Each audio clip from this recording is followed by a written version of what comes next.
I welcome each one of you, my fellow pilgrims to heaven, for our weekly Bible study in Telugu language. This is the 10th Sabbath School lesson study in Telugu language.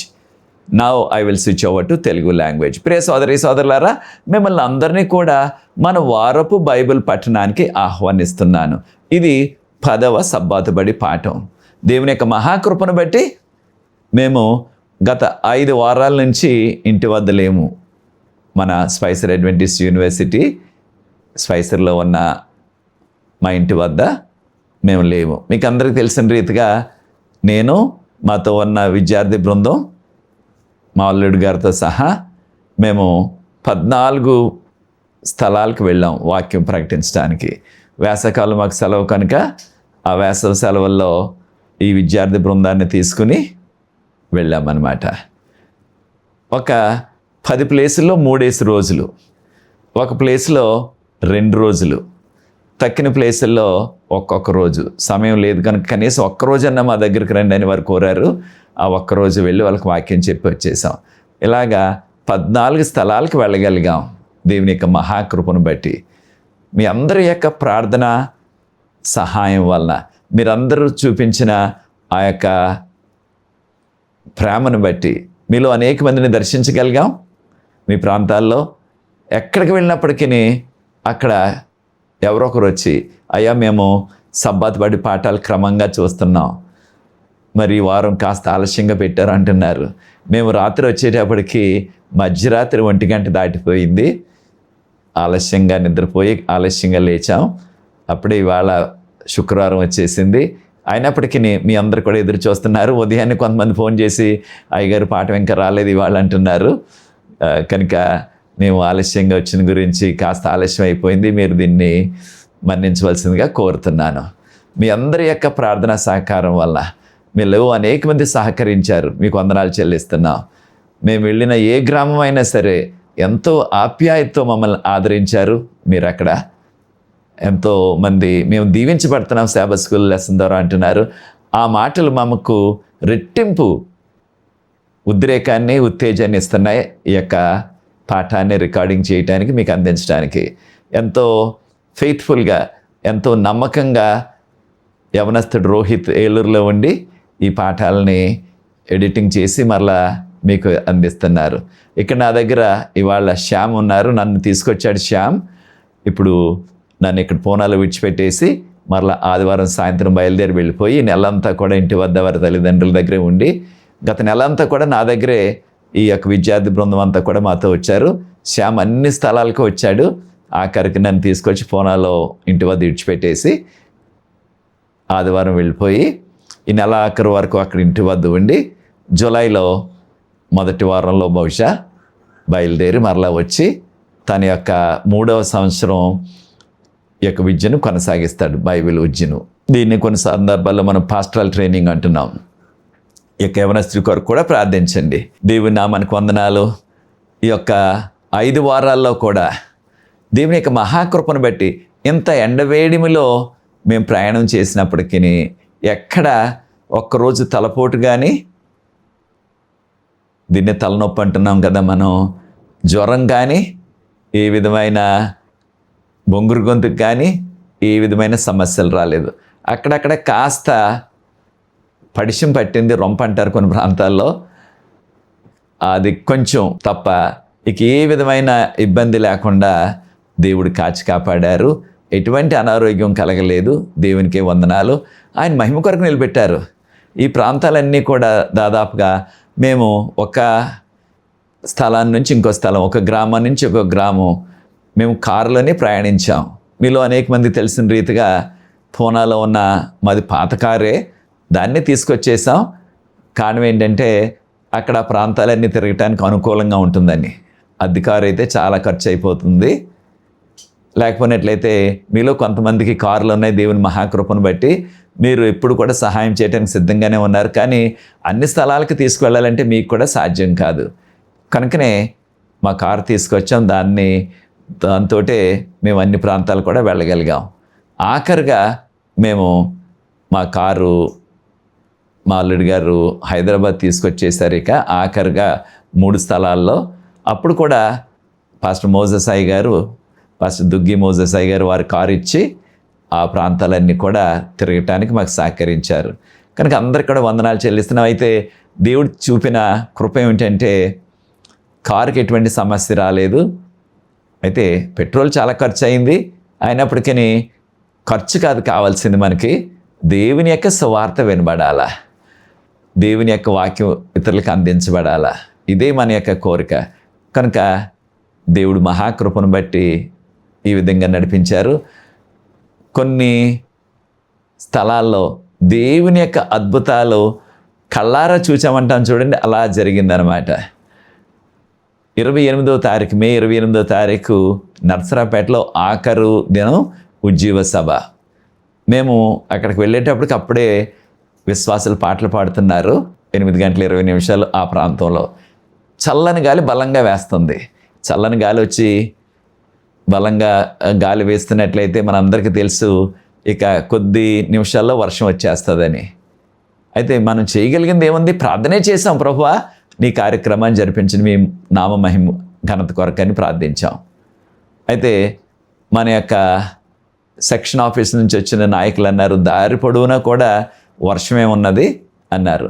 దేవుని యొక్క మహాకృపను బట్టి అక్కడ నర్సరాపేటలో మన యొక్క ఆలయపు ఆవరణ చుట్టూ కూడా వర్షం కురవలేదు. ప్రసంగం అంతా అయిన తర్వాత సహవాస విందు కూడా అందరికీ వడ్డించారు అక్కడ వచ్చిన విశ్వాసులందరికీ. ఆ సహవాస విందు అయిపోయిన తర్వాత అప్పుడు ప్రారంభమైంది వర్షం. ఆ వర్షాన్నే మరలా మేము కారులో హోటల్కి వెళ్ళాం. అనగా దేవుని యొక్క కార్యాలు ఆశ్చర్యకరమైనవి, కంటికి కనపడు, హృదయానికి గోచరం కావు. అటువంటి కార్యాలు ప్రభు చేశారు. ఈ యొక్క మీటింగ్లన్నిటిలో కూడా గత నెలలో మేము చేసిన మీటింగ్లన్నిటిలో దేవుని యొక్క మహాకృపను బట్టి 20 మంది బాప్తీసాలు పొందారు.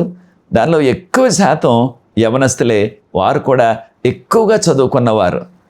ఉదాహరణకు బీటెక్ చదువుకున్నవారు, ఎంఏ ఎంఎస్సి చదువుకున్నవారు, బిఎస్సి నర్సింగ్ చదువుతున్న అందరూ కూడా యవనస్తులు, బాగా చదువుకున్నవారు. దేవునికి స్తోత్రాలు చెల్లిస్తున్నాం. కనుక దేవునికి మహిమ కలుగును గాక. ఇదంతా సాధ్యం దేనివల్ల అంటే మీ అందరి యొక్క ప్రార్థనా సహకారం. మీరు ప్రార్థించారు, దేవుడు ఆశ్చర్యరీతిగా నడిపించారు. కనుక అనేక చోట్ల దేవుని యొక్క కార్యాలు ఈ రీతిగా జరిగాయి.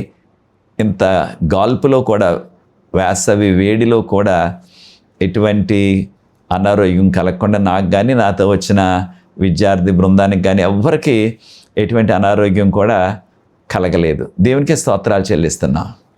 ప్రార్థన చేసుకుని ఈ యొక్క 10వ పాఠంలో కొనసాగుదాం. ప్రార్థన. పరిశుద్ధ ప్రేమ గల మా తండ్రి, మీకు స్తుతులు స్తోత్రాలు వందనాలు చెల్లిస్తున్నాం. మమ్మల్ని, మా కుటుంబాలని, మా సంఘాలని మీరు ప్రేమించి ఈ యొక్క వేసవిలో కూడా కాచి కాపాడారు. వందనాలు చెల్లిస్తున్నారు. నీ యొక్క ఉచితమైన కృపలో ప్రభా నూతన నెలలో జూన్లో ప్రవేశపెట్టారు. ఈ ప్రత్యేకమైన కృపాసన్నిధి మాతో ఉంచండి. అనేకమైన సవాళ్ళు ఉన్నాయి తండ్రి, విద్యార్థులకు, తల్లిదండ్రులకు. ఈ యొక్క సవాళ్ళని కూడా తీర్చడానికి మీ కృపను మాకు అనుగ్రహించండి. మమ్మల్ని 14 స్థలాల్లో మీ మహిమ కొరకు వాడుకొని క్షేమంగా మరలా ఇంటికి తీసుకొచ్చారు. ప్రభావ మీకు స్తోత్రాలు చెల్లిస్తున్నాం. ఎక్కడెక్కడైతే వాక్యాన్ని మేము ప్రకటించామో ఆ ప్రాంతాలన్నింటినీ మీరు ప్రత్యేకంగా దర్శించి దీవించి వారందరినీ మీరు అక్కడ కొరకు సిద్ధపరచండి. ప్రభా ఇది నన్ను మీరే మాతో మాట్లాడవలసిందని ఈ 10వ పాఠం ద్వారా మహిమ ఘనత తెచ్చుకొనమని నాకు సహకరిస్తున్న, రికార్డింగ్ చేస్తున్న యవనస్తుడు శ్యామని దీవించండి. ఎడిటింగ్ చేస్తున్న రోహిత్ని దీవించండి. ప్రతి విషయంలో మీరు కృప చూపించవలసిందని, మీరే మహిమ ఘనత పొందవలసిందని యేసు ప్రభువు వారి పరిశుద్ధమైన నామమును బట్టి ప్రార్థిస్తున్నాం తండ్రి. ఆమేన్. ప్రియ సోదరి సోదరులారా, 10వ పాఠం. ఇంగ్లీష్లో దీనికి టైటిల్, పాఠ్యాంశం ఏమి ఇచ్చారంటే repentance and forgiveness. Repentance and forgiveness అనగా మన యొక్క భాషలో దీన్ని పశ్చాత్తాపపడుట మరియు క్షమాపణ. పశ్చాత్తాపడుట, క్షమాపణ. అనగా పశ్చాత్తాపము, క్షమాపణ, ఈ రెండు కూడా మనకి చాలా ప్రాముఖ్యమైనవి. పశ్చాత్తాపం అనగానేమి అంటే ఎవరైనా సరే ఆ వ్యక్తి చేసిన ఆ పొరపాటు, ఆ వ్యక్తి చేసిన ఆ చెడ్డ పని, ఆ వ్యక్తి చేసిన దాన్నే మనం పాపం అంటున్నాం కదా, ఆ పాపాన్ని నేను చేయకుండా ఉండాలి, పాపం నేను చేయకూడదు, నేను విశ్వాసిని, నేను క్రైస్తవుడును, లేకపోతే నేను క్రైస్తవురాలను, నేను యేసుక్రీస్తు యొక్క కుమారుని కుమార్తెను, నేను ఈ పాడు పని చేయకుండా ఉండాలి, నేను చేసేసాను, నా పాపాలు క్షమించబడాలా అని వారు చేసిన ఆ పొరపాటు, ఆ తప్పిదము, లేకపోయినట్లయితే ఆ పాపము, దానిని ఒప్పుకోవాలా దేవుని సన్నిధిలో. దీన్నే మనము పశ్చాత్తాపము అంటున్నాం మన భాషలో. ఇంగ్లీష్లో రిపెంట్ అయితే రిపెంటెన్స్ అంటున్నాం.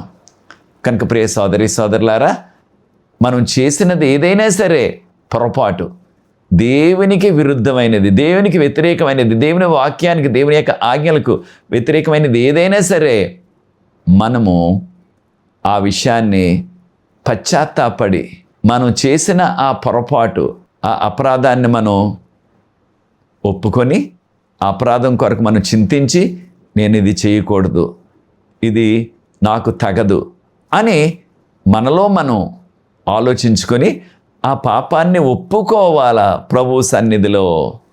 ఎప్పుడైతే మనం ఆ పాపాన్ని ఒప్పుకుంటామో అప్పుడు యేసు ప్రభు వారు పశ్చాత్తాపడ్డాం కనుక ఆ పాపాన్ని ఆయన క్షమిస్తారు. కనుక పశ్చాత్తాపము, క్షమాపణ రెండు కూడా ఒక నాణానికి రెండు ప్రక్కల లాంటివి, రెండు వైపులు.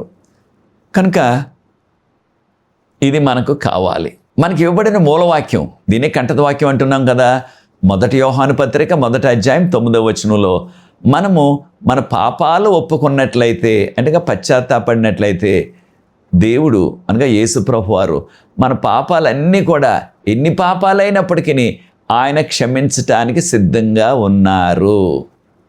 కనుక మనము చేయవలసిన పని ఏమిటంటే, మన పాత్ర ఏమిటంటే, ఆ చేసిన పొరపాటు విషయంలో మనము పశ్చాత్తాపడాలా, మనం చింతించాలా, నేను ఇది చేయకూడదు అనే ఆ భావన మనలో కలగాల.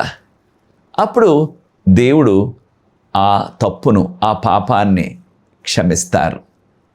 కనుక ప్రియ సోదరి సోదరులారా, ఇది చాలా ప్రాముఖ్యమైనది.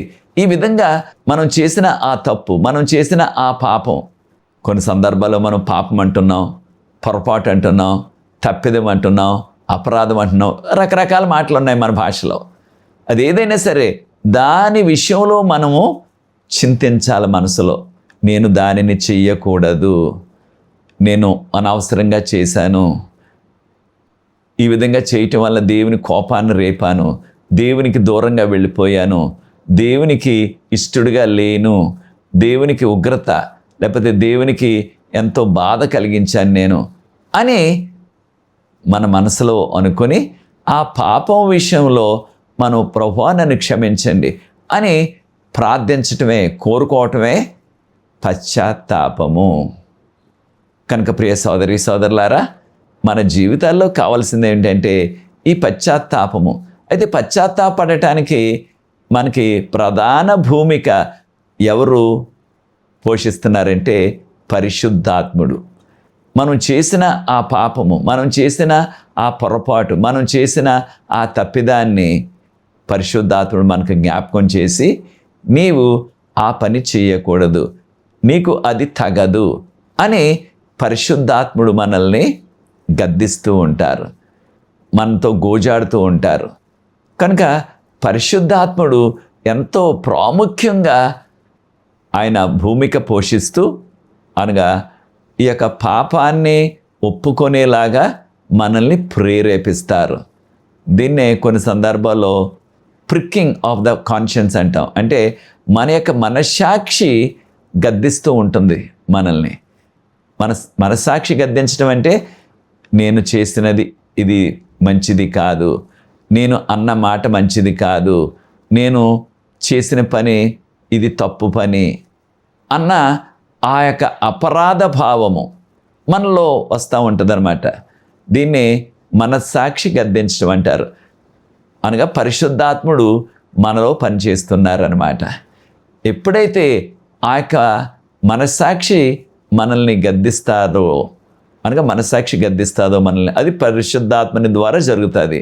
అప్పుడు ఆ వ్యక్తి నిజమే నేను చేసినది పొరపాటు, నేను ఆ పాడు పని చేయకుండా ఉండవలసింది, దానికి నాకు విరుగుడు, ఎలాగా ఆ పాపం నుంచి తప్పు నుంచి నేను బయటపడగలను అనే ఆలోచన వస్తుంది. దానికి జవాబు దేవుని కోరుకోవాలి, దేవుని అడగాల, ప్రభువా నన్ను క్షమించండి అయ్యా అని కోరుకోవాలా. కనుక ఆ విధంగా కోరుకున్నట్లయితే, ఆ విధంగా అడిగినట్లయితే అప్పుడు దేవుడు ఆ వ్యక్తి యొక్క మనసును చూచి, కారణం దేవునికి మన మనసులో ఉన్న ప్రతి రహస్యం కూడా తెలుసు, దాగి ఉన్నది ఏమీ లేదు. కొన్ని సందర్భాల్లో చిన్న బిడ్డలు ఏదన్నా చేయరానిది చేస్తే వారి తల్లిదండ్రులు అంటారు, నువ్వు ఆ వ్యక్తిని కొట్టావు, ఆ బాలుడిని కొట్టావు, లేదా ఆ బాలికని కొట్టావు, సారీ చెప్పు అంటారు. కొన్ని సందర్భాల్లో చిన్న బిడ్డలు సారీ చెప్పడానికి ఒప్పుకోరు వాళ్ళు. అయితే ఏదో చిన్న ఒక దెబ్బ కొట్టి సారీ చెప్పు, ఇక బలవంతంగా చేసేది లేక ఒకవేళ చెప్పకపోతే ఇంకో 2 దెబ్బలు కొడతారేమని భయంతో ఆ చిన్న బిడ్డ ఏం చేస్తుంది, సారీ అంటారు. అయితే ఇది మనస్ఫూర్తిగా వచ్చిన సారీ అంటాం కదా, లేకపోతే ఆ చింతించడం కాదు సమా, ఏదో ఒత్తిడి వలన, భయం వలన చెప్పేది. అయితే మనము ఈ విధంగా ఆ విధంగా ఒత్తిడి వలన కాదు మనం చెప్పేది, పశ్చాత్తాపడటం.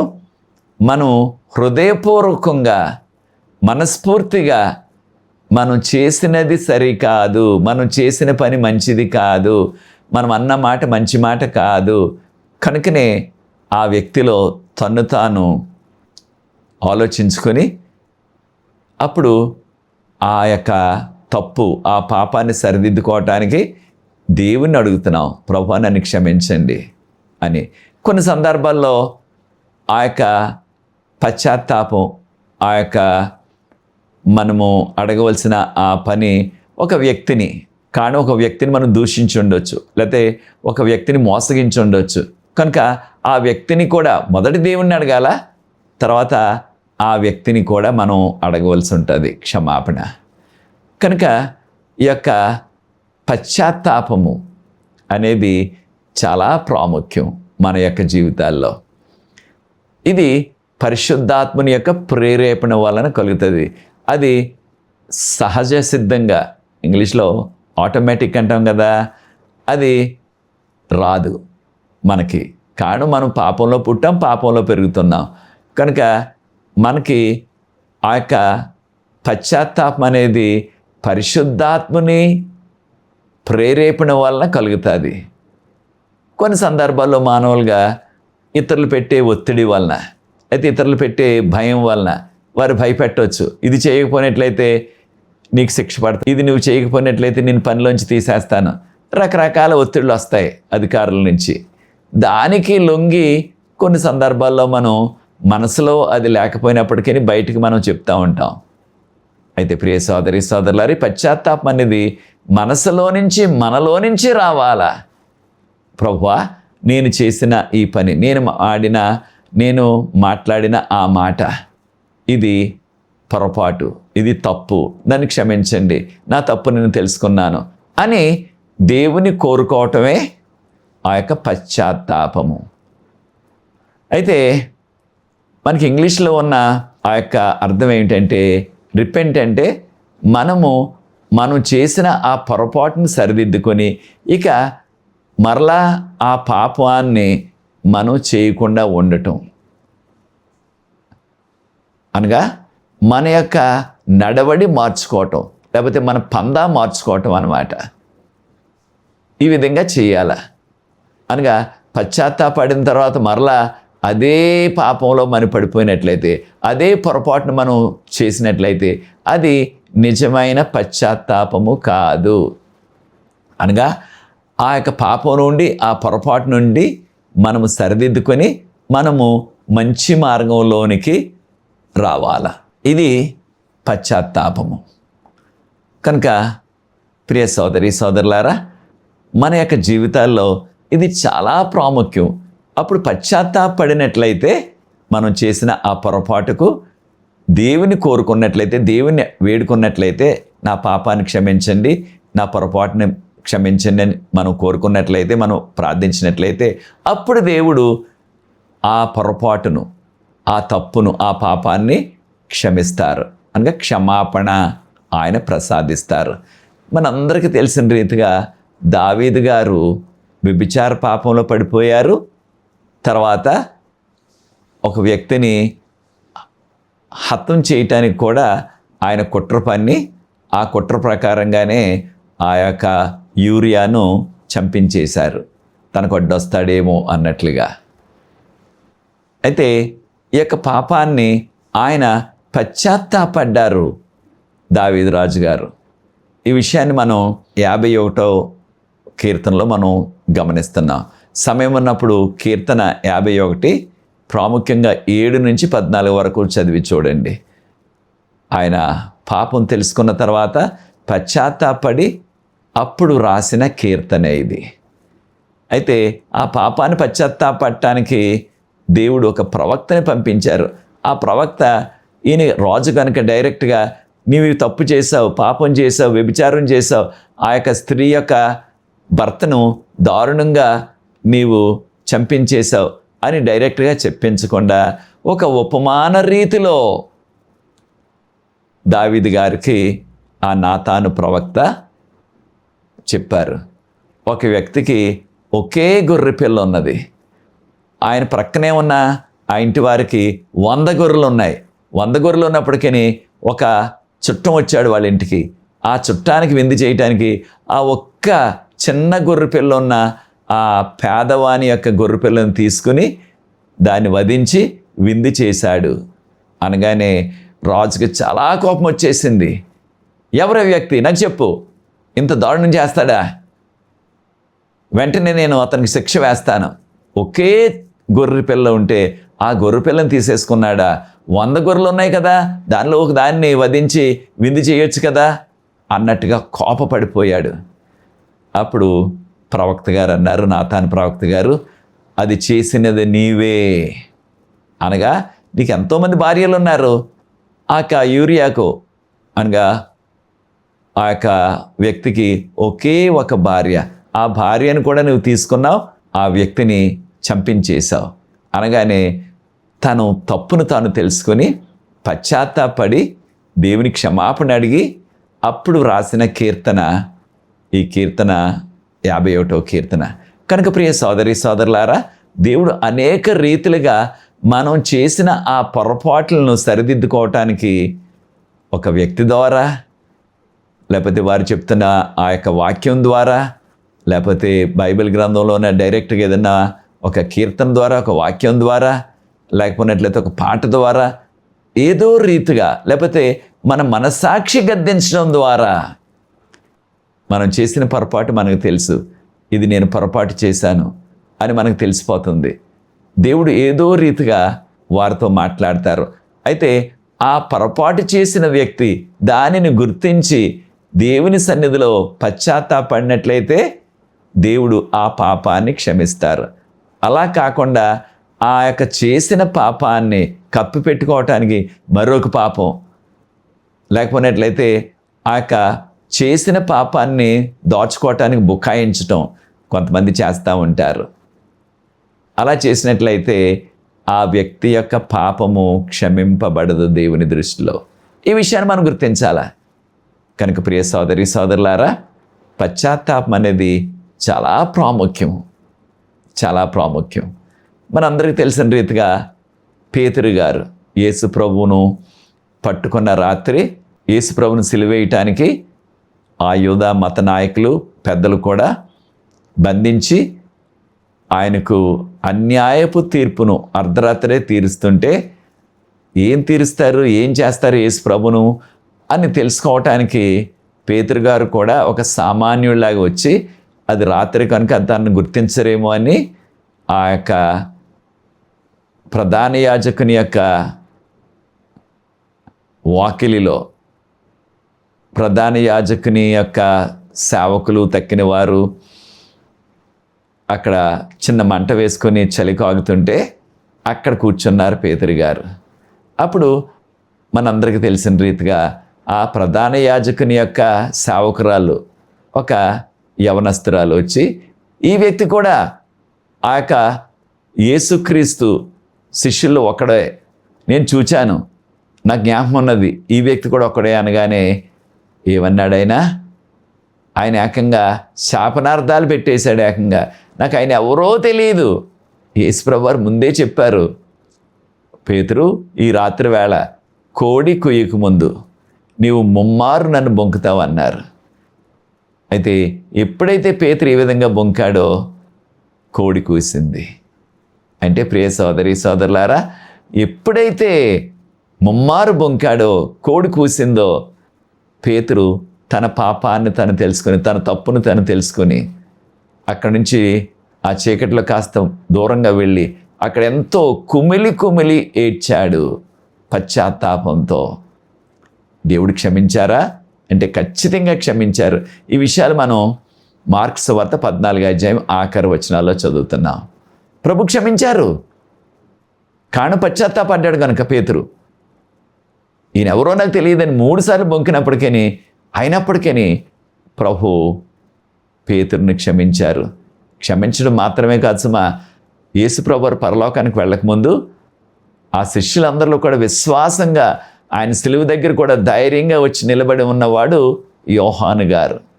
అయితే యేసు ప్రభు ఈ శిష్యులందరూ ఆ నాటి ఆదిమ క్రైస్తవులందరికీ కూడా ఒక యాజకుడిగా, ఒక నాయకుడిగా ఎవరిని పెట్టారు?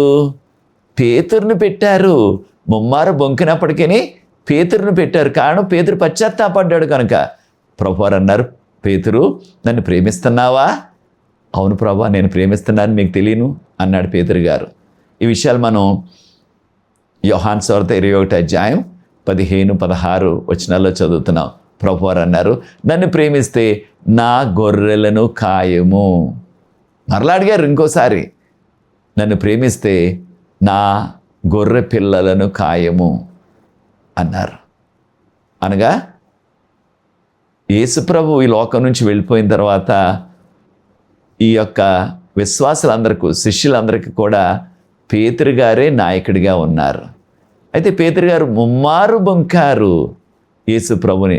ఈయన ఎవరో నాకు తెలియదని. అయినప్పటికీ అంత పెద్ద బాధ్యత, ప్రాముఖ్యమైన బాధ్యత పేతురికి అప్పగించారు ప్రభు. కారణం పేతురు పశ్చాత్తాపడ్డాడు, దేవుని సన్నిధిలో దుఃఖించాడు, ఎంతో వేదనతో.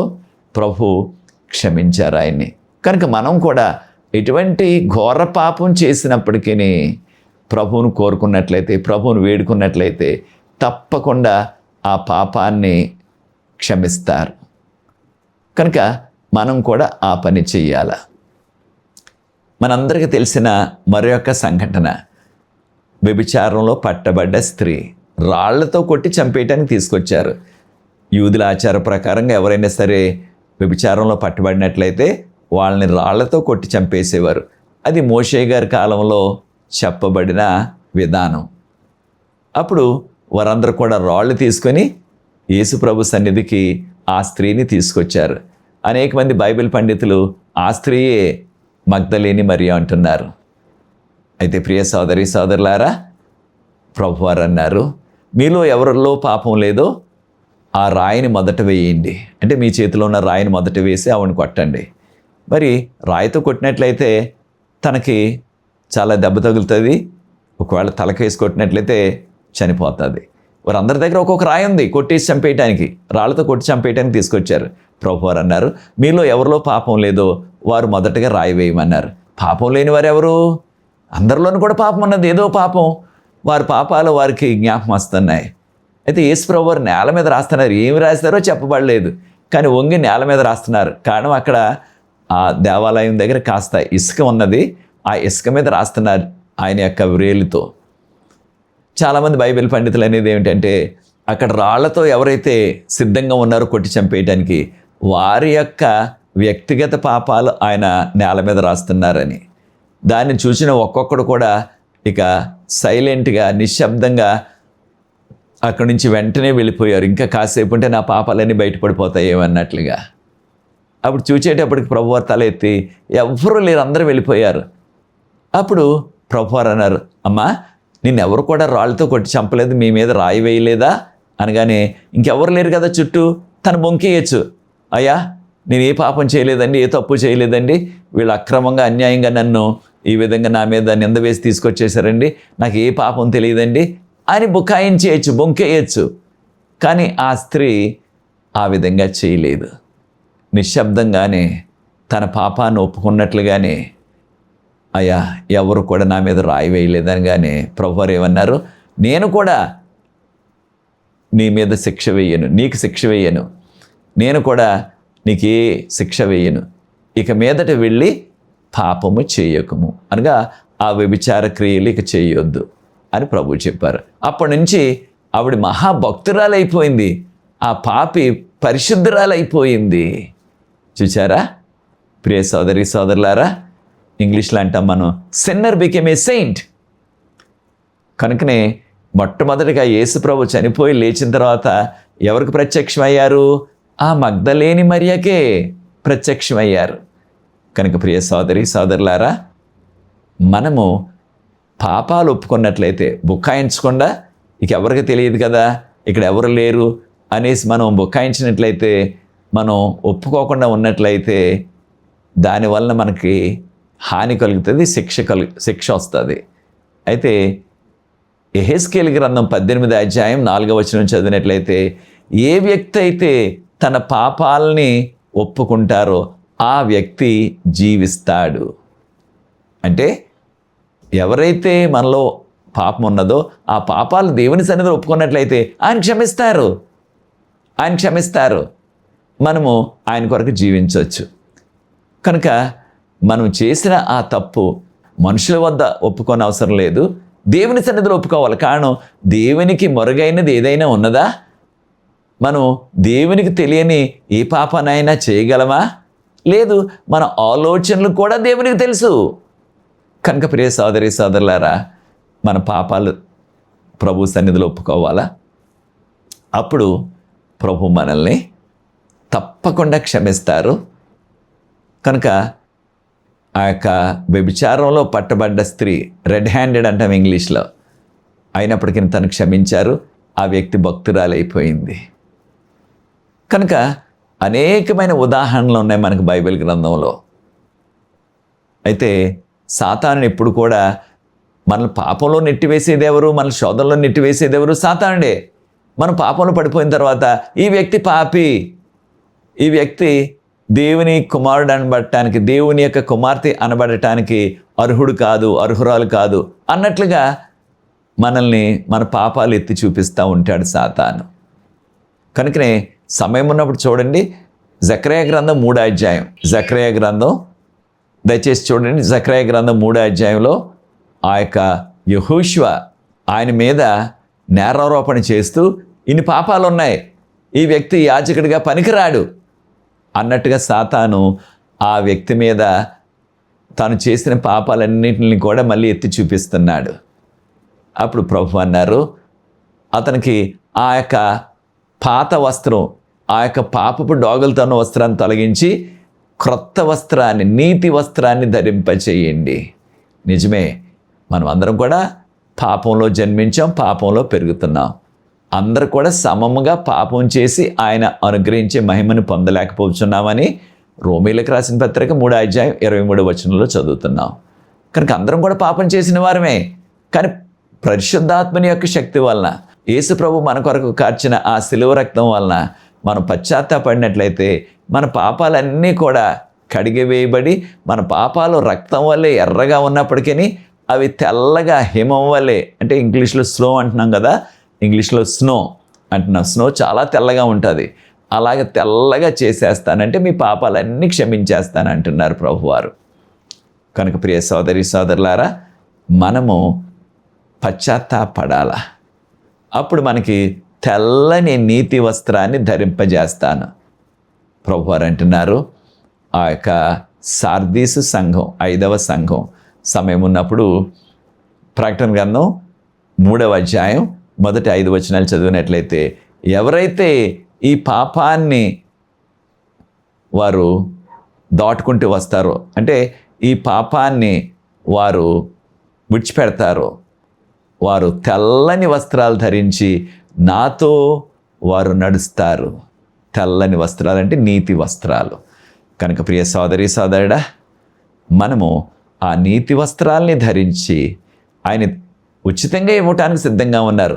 మనం చేయవలసిన ఒక్క పని ఏంటంటే మన పాపాలు మనం ఒప్పుకోవాలి. దేవుని సన్నిధిలో ఒప్పుకున్నట్లయితే అది ఎంత పాపమైనా, ఎన్ని పాపాలైనా సరే వాటన్నిటిని కూడా క్షమించి మనకి తెల్లని వస్త్రం, నీతి వస్త్రం, తెల్లగా మంచులాగా చేసేస్తారు మనల్ని, ఆ స్నోలాగా చేసేస్తారనమాట.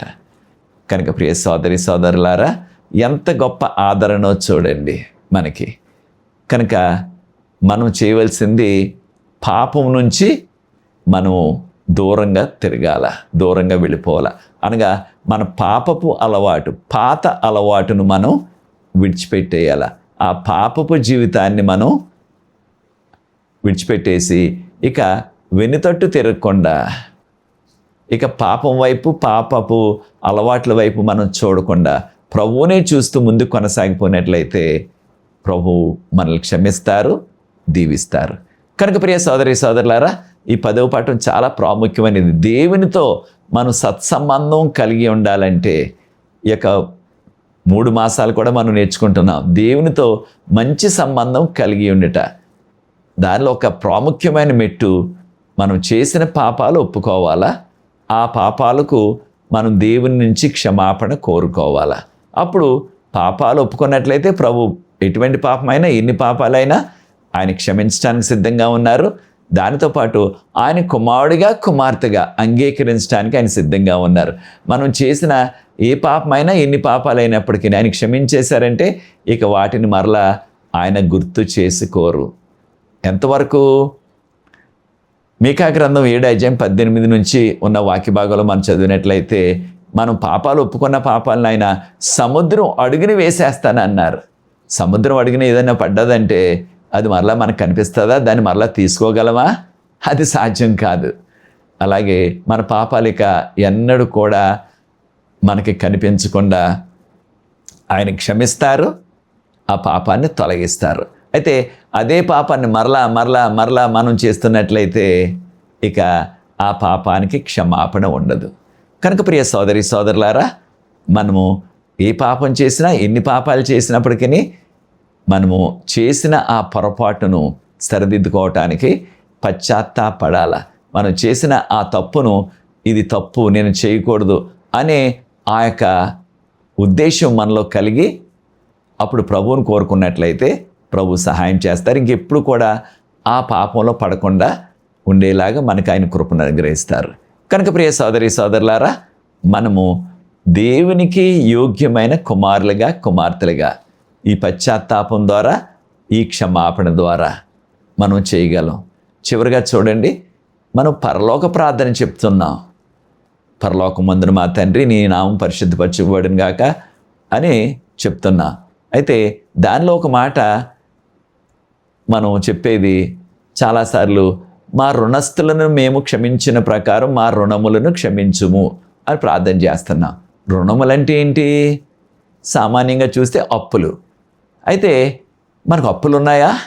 దేవుని యొక్క మహాకృపను బట్టి మనలో అనేక మందికి అప్పులు లేవు.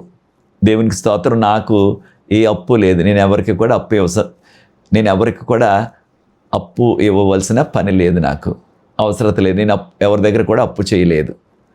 అయితే మరి మా రుణస్థులను మేము క్షమించిన ప్రకారం మా రుణములు క్షమించుము అంటే ఇది అప్పులకు సంబంధించింది.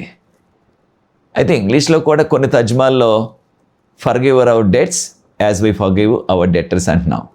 అంటే మా రుణస్థులను మేము క్షమించిన ప్రకారం, అంటే మన దగ్గర అప్పు తీసుకున్న వాళ్ళని మేము క్షమించిన ప్రకారం. కొన్ని సందర్భాల్లో అప్పు తీసుకుంటారు, వారు తీర్చలేని పరిస్థితి. అప్పుడు మనం ఏమంటున్నాం, పర్లేదులే, ఇంకివ్వక్కర్లేదు ఆ డబ్బు, పర్లేదు మీరు తీసుకున్న. కొన్ని సందర్భాల్లో కొన్ని అత్యవసర పరిస్థితిలో వాడి దగ్గర ఏదో కాస్త బియ్యమో, పప్పు, లేకపోతే ఏదన్నా పంచదార, షుగరో, కాస్త నూనె ఏదో తెచ్చుకుంటున్నాం మనం ఇరుగు పొరుగు వారి దగ్గర అవసరత కొలిది. అప్పుడు ఏమంటాం, అది ఇవ్వక్కర్లేదండి మాకు, కొంచెమే కదా అంటున్నాం. అయితే అలాంటి పరిస్థితి కాదు సమా ఇది. కనుకనే మనకి పాత ప్రతుల్లో చూసినట్లయితే మా అపరాధులను మేము క్షమించిన ప్రకారము మా అపరాధములను క్షమించుము. ఇంగ్లీష్లో ఏమంటున్నాం? Trespass. Forgive our trespasses as we forgive our trespassers. అంటే మా అపరాధం అంటే పాపము, తప్పు. కనుక మనం చేసిన పాపాలు క్షమించబడటం. కనుక పరలోక ప్రార్థనలో కూడా మా రుణస్తులను మేము క్షమించిన ప్రకారం మా రుణములు క్షమించం కంటే మా యొక్క అపరాధములను మీరు క్షమించండి. మా అపరాధులు అంటే మాకు విరుద్ధంగా తప్పు చేసిన వారు, పాపం చేసిన వారిని మేము క్షమించిన ప్రకారంగా మా అపరాధములు, మా పాపాలు క్షమించండి అంటే బాగుంటుంది అనుకుంటా నేను ఎప్పుడు కూడా. కనుక సింపుల్ భాషలో forgive our debtors as we forgive our debtors అంటున్నాం. మా రుణస్తులను మేము క్షమించిన ప్రకారం మా రుణములను క్షమించమంటున్నాం. వినటానికి బాగానే ఉంది, కానీ దాన్ని కాస్త లోతుగా ఆలోచించినట్లయితే రుణముల కంటే అపరాధములు అంటే చాలా బాగుంటుంది అనుకుంటాను నేను మన భాషలో. మా అపరాధులు అంటే మాకు వ్యతిరేకంగా ఎవరైతే పాపం చేశారో, ఎవరైతే తప్పు చేశారో వారిని మేము క్షమించిన ప్రకారం మా అపరాధములు, మా పాపాలు, మా తప్పులు మీరు క్షమించండి ప్రభువా అంటే బాగుంటుంది అనుకుంటాను నేను ఎప్పుడు కూడా. కనుక ప్రియ సోదరి సోదరులారా, దేవుడు మన అపరాధాలను క్షమించడానికి సిద్ధంగా ఉన్నారు. ఎప్పుడు మనము ఒప్పుకున్నట్లయితే, మనం పశ్చాత్తాపడినట్లయితే. అటువంటి కృప మనందరికీ కూడా కలగాలని నేను కోరుకుంటున్నాను. ప్రభు మిమ్మల్ని ప్రత్యేకంగా దీవించుగాక. దేవుని చిత్తమైనట్లయితే ఆయన కృపలో 11వ పాఠంలో మరలా కలుసుకుందాం. దేవుని యొక్క కృపలో మనందరం కూడా ఆయన యొక్క సత్సంబంధంలో, అనగా దేవుని యొక్క ఆ మంచి సంబంధంలో కొనసాగటానికి ప్రభు కృపను అనుగ్రహించుగాక. ప్రార్థన చేసుకుని ఈ యొక్క 10వ పాఠాన్ని ముగిస్తాను. పరిశుద్ధ ప్రేమగల మా తండ్రి, మీకు స్తుతులు స్తోత్రాలు వందనాలు చెల్లిస్తున్న మమ్మల్ని, మా కుటుంబాల్ని, మా సంఘాలని మీరు దీవించి ఈ యొక్క మంచి అవకాశాన్ని మాకు ఇస్తున్నారు ప్రభా. పశ్చాత్తాపము, క్షమాపణ.